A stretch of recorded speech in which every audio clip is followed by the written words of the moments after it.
السلام علیکم ورحمۃ اللہ وبرکاتہ۔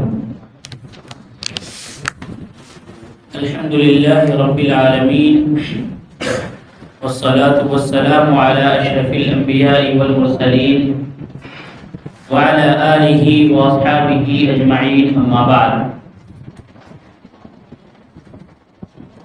قرآن حکیم کے 90 پارے کی تفسیر کا خلاصہ پیش کیا جا رہا ہے۔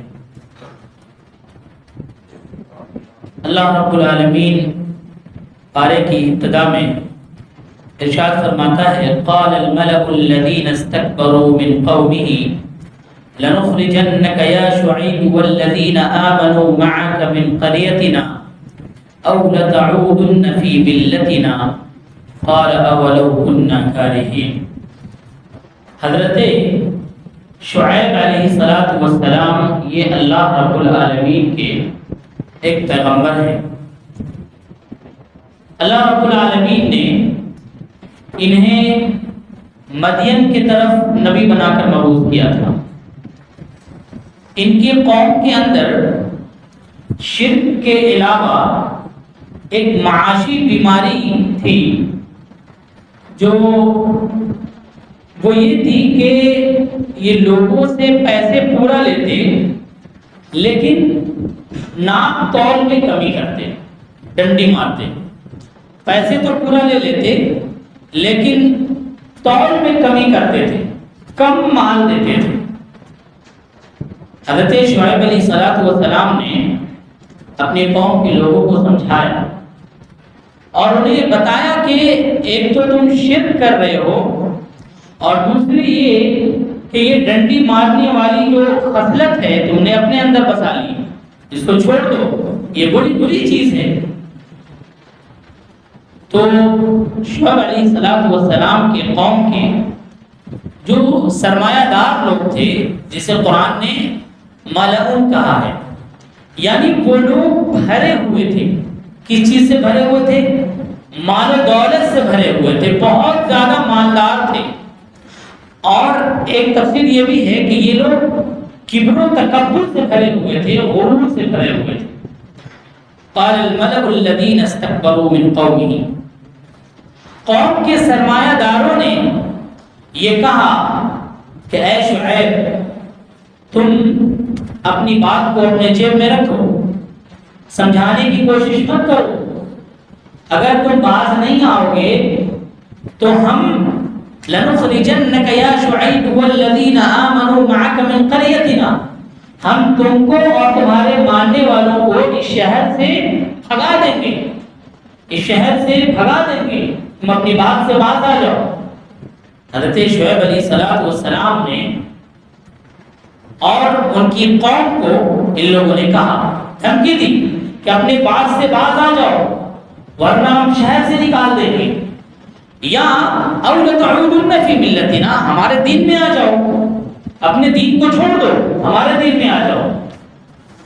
یعنی ان لوگوں نے، قوم کے سرمایہ داروں نے یہ دھمکی دے ڈالی کہ تم یا تو اپنے اس بات سے باز آ جاؤ یا پھر ہمارے دین میں آ جاؤ۔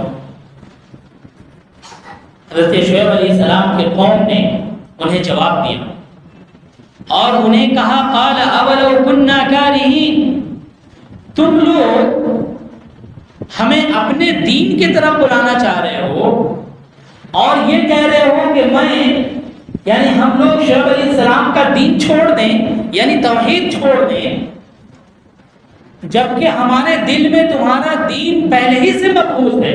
قال اولو كنا كارهين، جس دین کو تم لوگ کہہ رہے ہو اپنانے کے لیے، وہ دین تو ہمارے نزدیک پہلے ہی سے مکروہ ہے، چیز آئے کہ میں تمہارا دین قبول کروں اور شعیب علیہ السلام نے جس دعوت کی تبلیغ کی اس کو چھوڑ دوں میں۔ اور پھر یہ ہے کہ تم زبردستی یہ کہنا چاہ رہے ہو کہ میں تمہارے دین کو اپنا لوں اور دھمکی دے رہے ہو کہ ہم اپنے گاؤں سے، شہر سے نکال دیں گے۔ یاد رکھو، جو تمہارا یہ مال ہے، جو تمہارا یہ کبر و غرور ہے، یہ جو تکبر ہے، اپنے پاس رکھو۔ شعیب علیہ السلام کی قوم نے ان کو دھمکی دے رہا ہے اور ان کو کہا کہ تم اپنے پیسے پہ بھروسہ کرتے ہو، تم اپنے مال پہ بھروسہ کرتے ہو، تم اپنے اقتدار پہ بھروسہ کرتے ہو، سن لو علی اللہ توکلنا، ہم تو اللہ ہی پر بھروسہ کرتے ہیں۔ شیخ الاسلام کی قوم نے کہا کہ ہم تو اللہ پر بھروسہ کرنے والے ہیں، تمہارا بھروسہ گرچہ تمہارے عزت پہ، تمہارے منصب پہ، تمہارے اقتدار پہ ہوگا، لیکن سن لو میرا بھروسہ اللہ رب العالمین پہ۔ اس کے بعد اللہ رب العالمین پھر ان لوگوں کو جواب دے رہا ہے۔ شیخ علیہ السلام کی قوم، شیخ علیہ السلام کے جو وہ قوم جو نافرمان قوم تھی، اللہ رب العالمین کہہ رہا ہے الذین کذبوا شعیبا کأن لم یغنوا فیہا، کہ شعیب علیہ السلام کو جن لوگوں نے جھٹلایا ہم نے انہیں سفید ہستی سے ایسے مٹا دیا جیسے کہ وہ دنیا میں تھے ہی نہیں، کأن لم یغنوا فیہا۔ اور یہ لوگ شعیب علیہ السلام کو دھمکی دے رہے تھے کہ تمہاری قوم کو اور تمہیں ہم شہر سے نکال دیں گے۔ اللہ کہہ رہا ہے کہ ہم نے انہیں صفحہ ہستی سے ایسے مٹا دیا جیسے کہ ان کا نام و نشان بھی نہیں تھا۔ اللہ رب العالمین نے شعیب علیہ السلام کی قوم کے اوپر ایک جو عذاب نازل کی تھی، وہ عذاب ایک زوردار چیخ کی شکل میں تھی۔ اللہ رب العالمین نے شعیب علیہ السلام کے قوم کو جو ہلاک و برباد کیا ان کے شرک کے بدولت اور ان کے اس بری خصلت جو ناک توڑ میں کمی کیا کرتے تھے، وہ کیا عذاب تھا؟ اللہ رب العالمین نے آسمان سے خوفناک آواز نازل کی اور ایک چیخ، زوردار چیخ نازل کی جس سے پوری کی پوری قوم ہلاکت و تباہی میں چلی گئی، اور شعیب علیہ السلام کی قوم جو تھی وہ ہلاک و برباد ہو۔ اللہ رب العالمین نے یہاں دھمکی، وہ لوگ دھمکی دے رہے تھے نبی کو اور ان کی قوم کو۔ اللہ نے کہا کہ ہم ایسے تمہیں سب ہستی سے مٹا دیں گے جیسے کہ تمہارا نام و نشان نہیں تھا، کأن لم یغنوا فیہا، جیسے کہ تم تھے ہی نہیں کبھی ایسا، اور اللہ نے مٹا دیا شعیب علیہ السلام کی قوم۔ تو گویا کہ یہاں پر شرک، ایک تو وہ لوگ شرک پر مصر تھے اور دوسرے یہ کہ ناپ تول میں کمی کیا کرتے تھے۔ آج ہمارے یہاں بھی یہ چیز موجود ہے، ہم تھوڑے پیسے کے خاطر، تھوڑے مال کے خاطر ناپ تول میں ہم کمی کرتے ہیں، ایسا سیٹ کر دیتے، ابھی تو ٹیکنالوجی آ گئی، ایسا سیٹ کر دیتے کہ 200-300 گرام اپنے آپ کم ہو جاتا۔ تو یہ چیز بہت بری خصلت ہے۔ اس کے بعد اللہ رب العالمین آگے ارشاد فرماتا ہے وما ارسلنا فی قریۃ من نبی، اللہ نے کہا کہ ہم نے کسی گاؤں میں کسی نبی کو نہیں بھیجا۔ اللہ رب العالمین کہہ رہا ہے کہ ہم نے کسی گاؤں میں کسی قصبے میں نبی کو نہیں بھیجا۔ ایسا کیوں کہہ رہا ہے؟ اللہ رب العالمین نے جتنے نبی اور رسول کو بھیجا سب کو شہر میں بھیجا، کسی نبی کو گاؤں میں نہیں بھیجا۔ وما ارسلنا فی قریۃ من نبی، کسی نبی کو گاؤں میں نہیں بھیجا، سب کو شہر میں بھیجا۔ ایسا کیوں؟ اس کا جواب یہ ہے کہ جو گاؤں اور دیہات جو ہے وہ شہر کا محتاج ہوتی ہے۔ گاؤں اور دیہات کے لوگ اپنی ضروریات زندگی کو پوری کرنے کے لیے شہر کا رخ کرتے ہیں، تو نبی کو گاؤں میں نہ بھیج کر کے شہر میں بھیجا۔ گویا کہ اگر نبی کو گاؤں میں بھیجتا تو شہر کے لوگ نہیں آتے، نبی کو شہر میں بھیجا، گویا کہ چاروں طرف سے لوگ شہر کا رخ کرتے ہیں، اور وہاں ایک نبی کو زیادہ موقع ملے گا کہ توحید کی بات اور توحید کی دعوت سے۔ اللہ رب العالمین کا یہاں پر ایک نقطہ ہے کہ ہم نے کسی نبی کو گاؤں میں نہیں بھیجا بلکہ شہر کی طرف بھیجا تاکہ لوگ آئیں، اور وہاں لوگ آئیں گے چاروں طرف سے تو زیادہ موقع ملے گا کہ توحید کی دعوت و تبلیغ دی جا سکے۔ گویا کہ پتہ یہ چلا کہ دعوت و تبلیغ کا کام جتنا شہر میں رہ کر کے ہوتا ہے اتنا گاؤں دیہات میں نہیں ہوتا۔ گاؤں دیہات میں صرف گاؤں دیہات کے لوگوں تک آپ بات پہنچائیں گے، شہر میں رہیں گے تو مختلف جگہوں کے لوگ شہر میں موجود ہوتے ہیں اور زیادہ موقع ملتا ہے آپ کو اپنی بات رکھنے کی۔ وما ارسلنا فی قریۃ من نبی، ہم نے کسی نبی کو گاؤں میں نہیں بھیجا۔ اس کے بعد اللہ رب العالمین یہاں مثال دے رہا ہے افامن اہل القری ان یاتیہم بأسنا بیاتا وہم نائمون، پھر فرمایا اوامن اہل القری ان یاتیہم بأسنا ضحی وہم یلعبون۔ دو چیزیں اللہ رب العالمین نے کہا کہ کیا یہ لوگ بے خوف ہو چکے ہیں کہ اللہ رب العالمین کا عذاب ان پر رات کے وقت نازل ہو جائے جبکہ وہ سو رہے ہیں؟ پھر فرمایا کیا یہ لوگ بے خوف ہو چکے ہیں گاؤں والے، دریا والے، بستی والے کہ اللہ رب العالمین کا عذاب انہیں اس وقت پکڑے جب یہ کھیل میں مشغول ہوں؟ دو چیزیں یہاں اللہ رب العالمین نے کہا۔ اللہ رب العالمین کا عذاب 2 وقتوں میں آتا ہے. پہلا وقت جو اللہ رب العالمین نے کہا کہ میرا عذاب اس وقت آتا ہے جب لوگ سو رہے ہوتے ہیں، اور دوسرا وقت میرا عذاب اس وقت آتا ہے جب لوگ کھیل میں مشغول ہوتے ہیں، وهم يلعبون، کھیل رہے ہوتے ہیں، کھیل میں مشغول ہوتے ہیں. اللہ رب العالمین کا عذاب 2 وقتوں میں آتا ہے.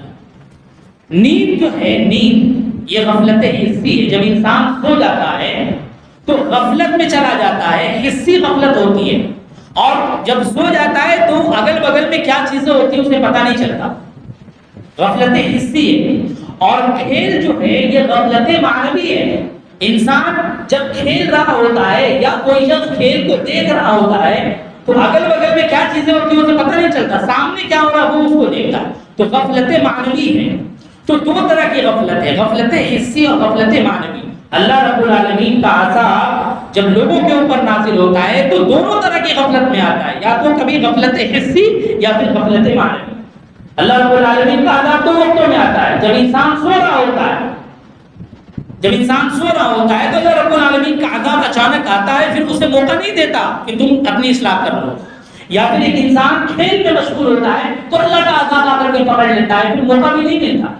اللہ رب العالمین کہہ رہا ہے کہ تم موقع کی تلاش میں، ہم نے تمہیں اتنے مواقع دیے، تم نے اپنی اصلاح نہیں کری، اور اب جب کہ رات کے وقت تم سو رہے ہو اور تمہیں عذاب نازل ہو گیا تو تم موقع تلاش کرو گے.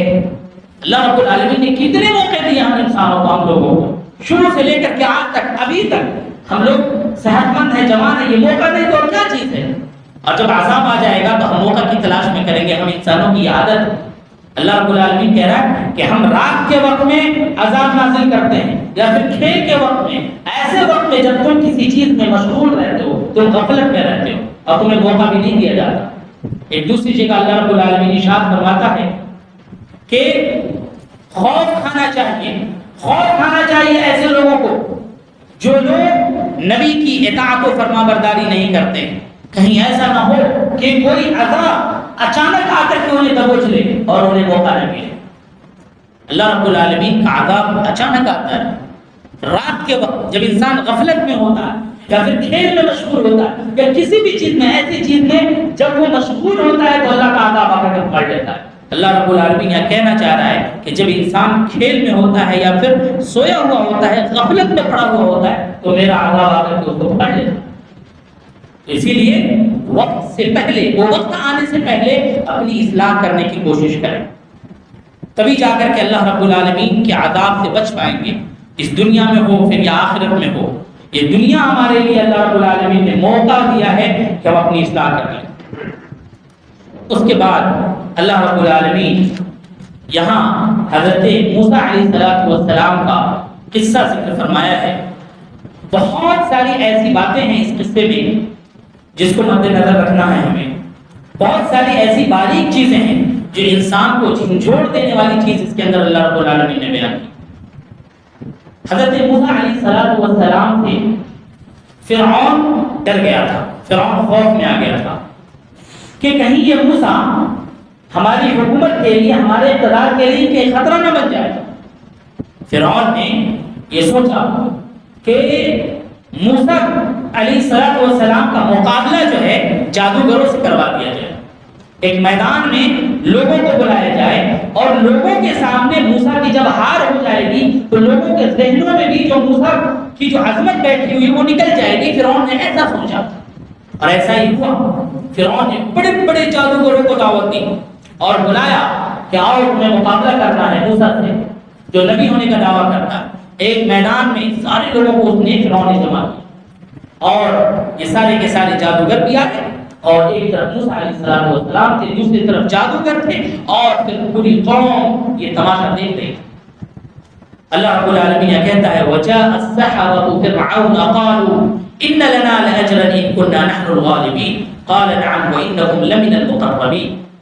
کھیل شروع ہونے سے پہلے یہ جادوگر فرعون سے مخاطب ہوتے ہیں اور کہتے ہیں کہ ہمیں کچھ بات کرنا ہے آپ سے بادشاہ سلامت، ہمیں موسیٰ سے مقابلہ کرنا ہے.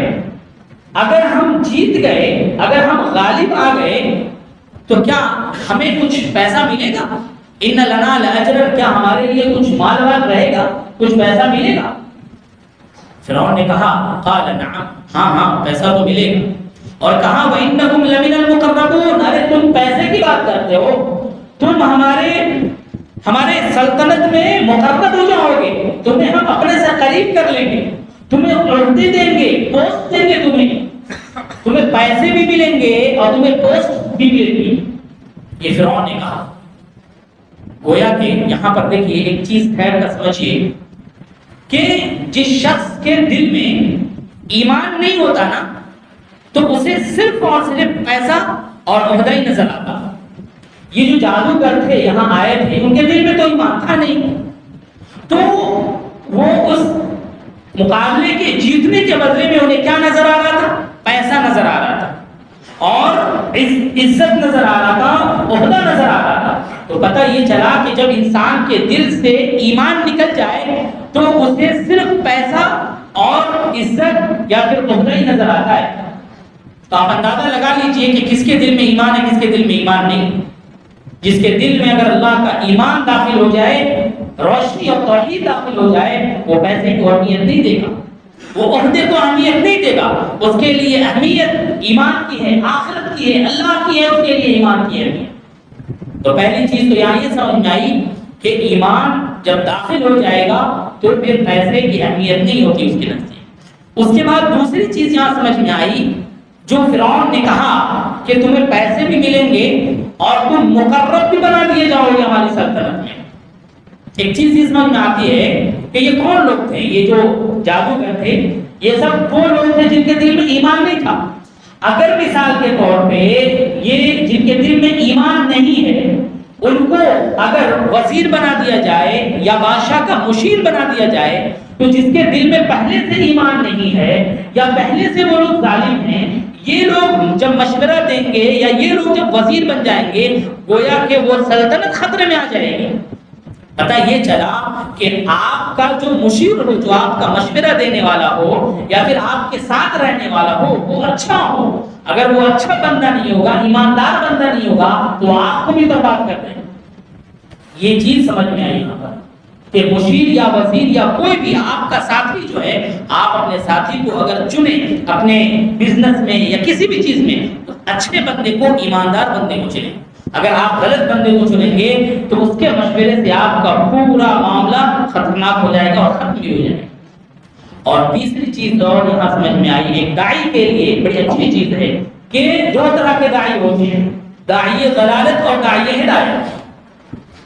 داعی ضلالت وہ ہے جو اللہ رب العالمین کی دعوت اور اللہ رب العالمین کی توحید کی جو دعوت دینے والا ہوتا ہے، اگر اس کا اصل مقصد پیسہ ہو جائے تو وہ داعی ضلالت ہے، گمراہ داعی ہے۔ ایسے لوگوں سے بچ کے رہنا چاہیے جو لوگ پیسے کا ڈیمانڈ کریں۔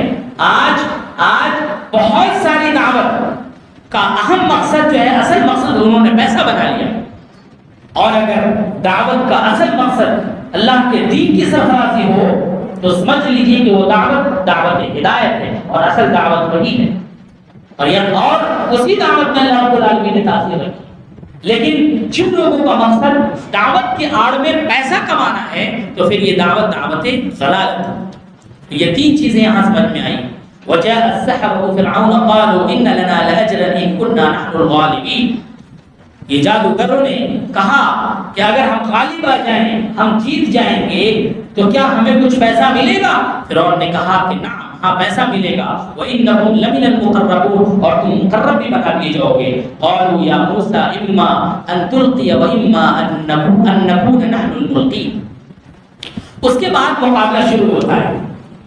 ایک طرف سادے جادوگر، بڑے بڑے جادوگر ہوتے ہیں، اور دوسری طرف حضرت موسیٰ علیہ السلام تن تنہا ہوتے ہیں۔ یہاں پر جادوگروں نے بڑے ایک ادب کا مظاہرہ کیا موسیٰ علیہ السلام کے ساتھ، ادب کا مظاہرہ کیا۔ وہ ادب کیا تھا؟ ان لوگوں نے کہا یا موسیٰ اما ان تلقی، اے موسیٰ پہلے آپ ڈالیں گے یا میں ڈالوں؟ پہلے اپنے جادو کو آپ پیش کریں گے یا ہم لوگ پیش کریں؟ یہ ادب ہے۔ جب سامنے مخالف جو ہے یہ جادوگر چاہتے تو غلط بیانی کر سکتے، موسیٰ علیہ السلام کو غلط القاب سے نوازتے یا پھر ان کو جوش دلانے کے لیے بھڑکاتے یا کچھ بھی کرتے، لیکن جادوگروں نے یہاں پر موسیٰ علیہ السلام کو کتنے اچھے الفاظ سے کہا کہ اے موسیٰ جادو پہلے آپ ڈالیں گے یا ہم لوگ ڈالیں گے؟ امام قرطبی کہتے ہیں کہ جادوگروں کے اس ادنا سے ادب کی وجہ سے اللہ رب العالمین نے ان جادوگروں کے دلوں میں ایمان کو داخل کر دیا اور سب کے سب جادوگر مسلمان ہو گئے۔ پتہ یہ چلا کہ ادب یہ بہت بڑی چیز ہے، ادب بہت بڑی چیز ہے۔ ادنا سا ادب بھی اگر آپ کسی کے ساتھ کرتے ہیں تو وہ بندہ آپ کا پھر بھی نہ ہو جاتا ہے۔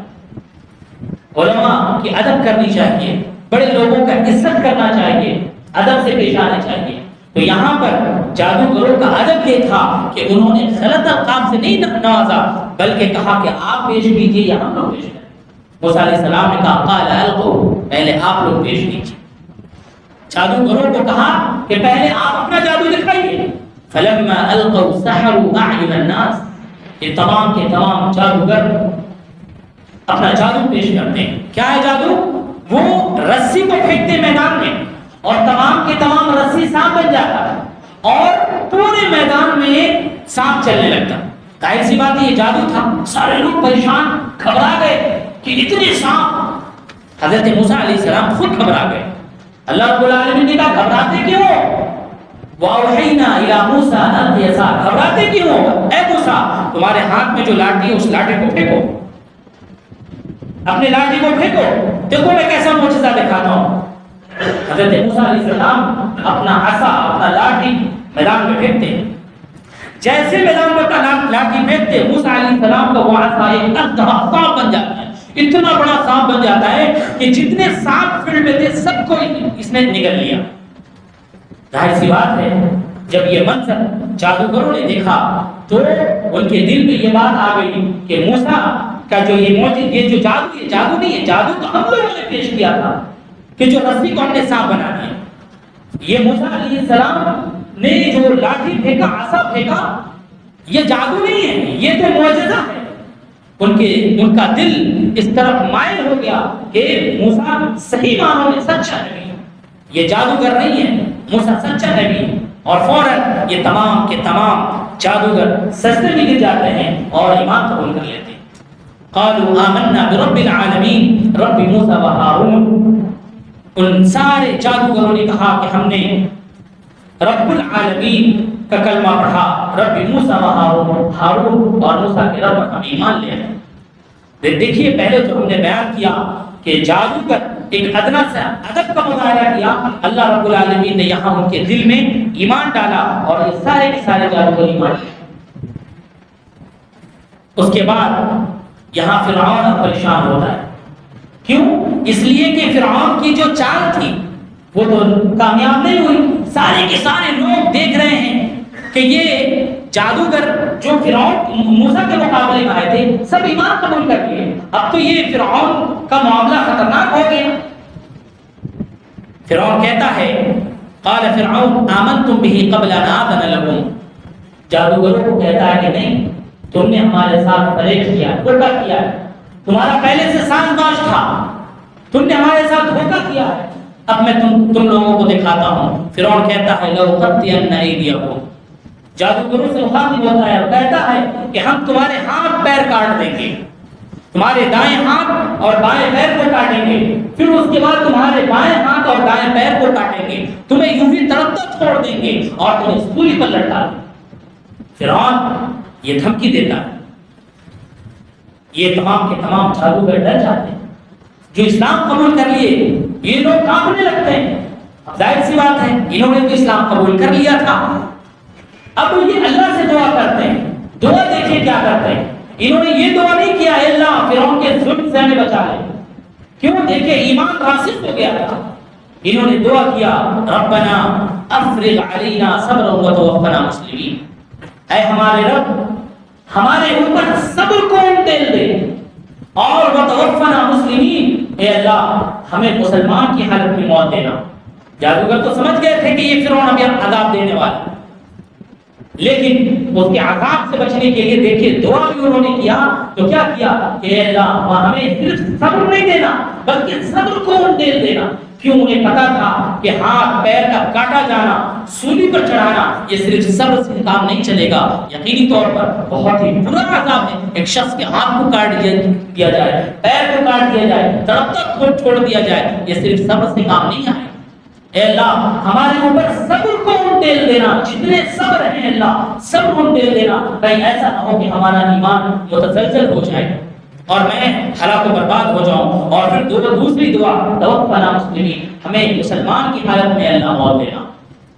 یہاں ایک بات یہ سمجھ میں آتی ہے کہ جب کسی کے دل میں ہدایت، روشنی اور ایمان داخل ہو جائے نا تو کانت الآخرۃ اہم من الدنیا، اس کے نزدیک آخرت دنیا سے کہیں زیادہ محبوب ہو جاتی ہے۔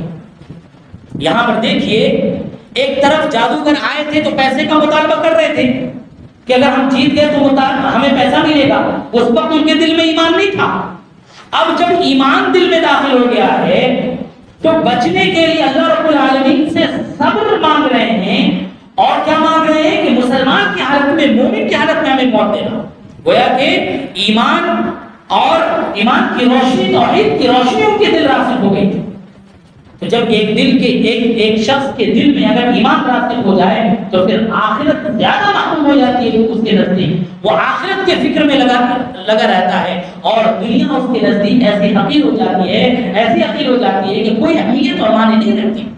تو ایمان بہت بڑی چیز ہے میرے بھائیوں۔ یہاں پر اللہ رب العالمین نے اس واقعے سے ہمیں یہ بتانا چاہا کہ یہ پیسہ اور عزت یہ اہمیت نہیں ہے، بلکہ ایک مومن جس کے دل میں ایمان ہو، توحید ہو، اس کے نزدیک آخرت اہم ہے دنیاوی زندگی سے۔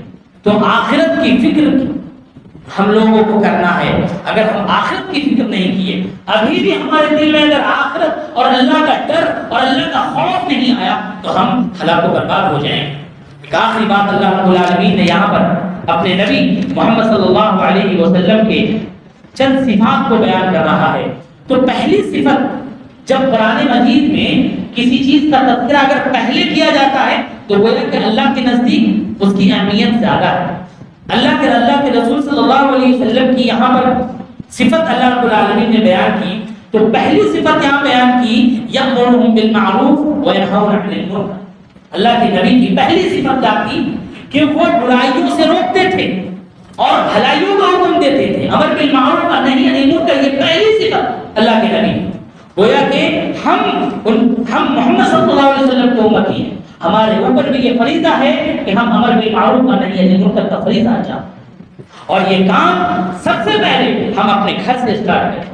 دیکھا یہ جاتا ہے، ہم تو ہیں نمازی، ہم مسجد میں آتے نماز پڑھتے، ہمارے گھروں کی عورتیں نماز نہیں پڑھتی، ہمارے بچے نماز نہیں پڑھتے، ہمارے رشتے دار نماز نہیں پڑھتے، اور کبھی ہم ٹوکتے بھی نہیں، ان کو یوں ہی چھوڑ دیتے ہیں۔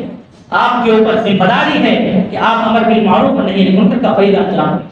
آپ کے گھر میں اگر برائی ہو رہی ہے تو اس برائی سے اپنے گھر والوں کو روکیے۔ اگر کوئی شخص برا کر رہا ہے تو اسے روکیے اور بھلائی کا حکم دیجیے، اسے نماز کی طرف لائیے۔ آپ کے اوپر ضروری ہے، کل قیامت کے دن اللہ رب العالمین آپ سے پوچھے گا کہ آپ کے گھر والے نماز نہیں پڑھتے تھے، آپ کے گھر والے صحیح سے آپ کے گھر والے اللہ کی عبادت نہیں کرتے تھے اور آپ کرتے رہے، اللہ پوچھے گا۔ تو امر بالمعروف اور نہی عن المنکر کا فریضہ یہ سب سے اہم فریضہ ہے، اللہ کے نبی کی پہلی صفت ہے، ہم اس کے امتی ہیں، ہمارا بھی یہ صفت ہونی چاہیے کہ ہم امر بالمعروف اور نہی عن المنکر کا فریضہ انجام دیں۔ اور یہ کس طریقے سے دے سکتے ہیں؟ جب قرآن کا علم ہوگا ہمارے پاس، حدیث کا علم ہوگا ہمارے پاس، تب جا کر کے ہم لوگوں کو برائی سے روک سکتے ہیں اور بھلائی کا حکم دے سکتے ہیں۔ یہ قرآن مجید ہمارے لیے عظیم نعمت ہے میرے بھائی، عظیم نعمت ہے۔ اس کی ایک ایک چیزوں پر آپ غور و فکر کریں تو بے شمار علم نکلتے چلے جائیں گے، بے شمار چیزیں آپ کو ملتی چلی جائیں گی، ڈھونڈتے چلے جائیں گے، اور اللہ رب العالمین کی اچھی اچھی چیزیں آپ کو یہاں ملیں۔ تو غور و فکر کرنا ہے قرآن مجید میں، تب جا کر کے ہماری زندگی اچھی ہو سکتی ہے۔ اللہ رب العالمین سے دعا ہے اللہ رب العالمین ہم تمام لوگوں کو نیک بنائے، اللہ رب العالمین ہم تمام لوگوں کو قرآن اور حدیث پر عمل کرنے والا بنائے، آمین۔ وما توفیق الا باللہ۔